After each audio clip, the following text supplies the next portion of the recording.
ఈరోజు కథ బికారి రాముడు. పూర్వం స్వామీపురం అని పిలువబడే అగ్రహారంలో సోమదత్తుడు అనే బ్రాహ్మణుడు నివసించేవాడు. అతనికి ఒకే ఒక కుమార్తె. ఆమెకు యుక్త వయస్సు వచ్చింది. ఆమెకు వివాహం చేయడానికి అతని వద్ద ధనం లేదు. కానీ వంశపారపర్యంగా ఒక వజ్రాల హారం వాళ్ళ ఇంట్లో ఉంది. దాన్ని రాజధానిలో అమ్మి దాంతో కుమార్తె వివాహం చెయ్యాలని సంకల్పించాడు సోమదత్తుడు. రాజధానికి అడవి మార్గంలో ఉండే ఇద్దరు దొంగలు అతన్ని అటకాయించి వజ్రాల హారం లాక్కున్నారు. దాన్ని చూస్తూ వారిద్దరూ పొంగిపోయారు. సోమదత్తుడు దయచేసి దానిని తనకివ్వలేకపోతే కుమార్తె వివాహం చెయ్యలేనని ఎంతగానో వేడుకున్నాడు. వారు అతని ప్రార్థన మన్నించలేదు. సరికదా అతన్ని హేళన చేయడం మొదలుపెట్టారు. అంతలో అక్కడికి దేవుడిలా వచ్చాడు ఒక వ్యక్తి.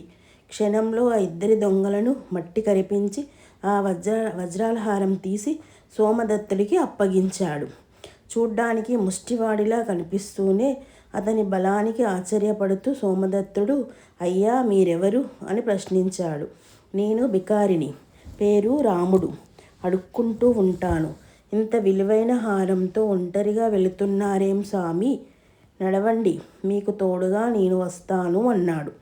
భగవంతుడే బికారి రాముడి రూపంలో తనను ఆదుకున్నాడని అనిపించింది సోమదత్తుడికి.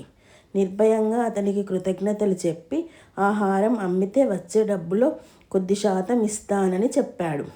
బికారి రాముడు నవ్వుతూ అతన్ని రాజధానిలో నగలవర్తకుడు దగ్గరికి తీసుకొని వెళ్ళాడు. ఆ నగలవర్తకుడు రత్తయ్య, పచ్చి మోసగాడు. పేద బ్రాహ్మణ్ణి బికారిని చూసి కాజేయాలని అనుకున్నాడు.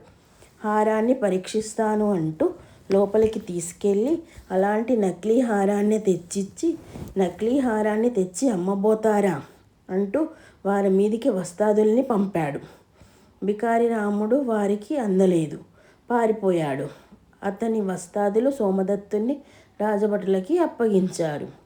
మరుసటి రోజు రాజసభలో నేర విచారణకు రత్తయ్యను కూడా పిలిపించాడు మహారాజు రాజసింహుడు. సోమదత్తుడు తన వృత్తాంతమంతా నిజం చెప్పి బికారి రాముడు త్యాగము, రత్తయ్య మోసము అంతా వివరంగా చెప్పాడు. రత్తయ్య సైతం తన వాదన సభకు వినిపిస్తూ, మహారాజా అమాయకుడులా ఆశపడే ఈ బాపడు పరమ టక్కరి, వజ్రాలహారం బికారి రాముడు, ఇదంతా కట్టుకథ అన్నాడు. రాజసింహుడు బికారి రాముడు వజ్రాలహారం లేవని, అది బ్రాహ్మణ్ణి కట్టుకథని, నీ వాదన ఒకవేళ ఉంటే దోషివి నువ్వే కదా అన్నాడు మహారాజు సూటిగా. చిత్తం మహారాజా అన్నాడు రత్తయ్య. రత్తయ్య ఒప్పుకోవడంతో మహారాజా రాజసింహుడు సింహాసనం మీద నుంచి అమాంతం దిగాడు. వ్యాపారి ఇప్పుడే బికారి రాముణ్ణి చూడు అన్నాడు. క్షణంలో ఆ వేషం ధరించి ముందుకు వచ్చాడు. బికారి రాముడిగా వచ్చిన వ్యక్తి సాక్షాత్తు మహారాజు రాజసింహుడే అని తెలియడంతో వ్యాపారి రత్తయ్య బిక్కడి చచ్చిపోయాడు. రత్తయ్య వెంటనే ఆ వజ్రాల హారం ఆ పేద బ్రాహ్మణునికి అప్పగించి, నీ ఆస్తిలో సగం అతనికి అందించు, లేదా తల తెగుతుంది అన్నాడు మహారాజు. ఆ వజ్రాల హారమే కాక తనని ధనవంతుని చేసిన ఆ ధర్మప్రభువుకు ఆనందాశ్రయాలతో కృతజ్ఞతలు చెప్పుకున్నాడు సోమదత్తుడు. కథ సమాప్తం. Thank you.